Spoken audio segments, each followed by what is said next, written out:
একটু পর পর বলবে আমাকে চা দাও, চা দাও, চা দাও।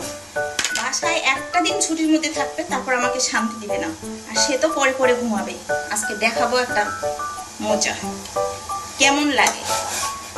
এই গরমের মধ্যে, এই অত্যাধিক গরমের মধ্যে বারবার বলে যে আমাকে একটু পর পর বলবে চা দাও, চা দাও, চা দাও। চা খাওয়াবো, এমন চা খাওয়াবো যার দ্বিতীয়বার আমার কাছে চা চাওয়ার সাহস পাবে না।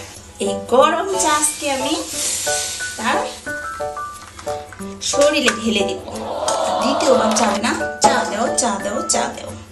চা খাওয়ার স্বাদটা মিটাই দিয়ে দিব। চলুন তাহলে দেখতে থাকুন। এখানে গরম চা নিয়ে নিয়েছি। এই ব্যাপার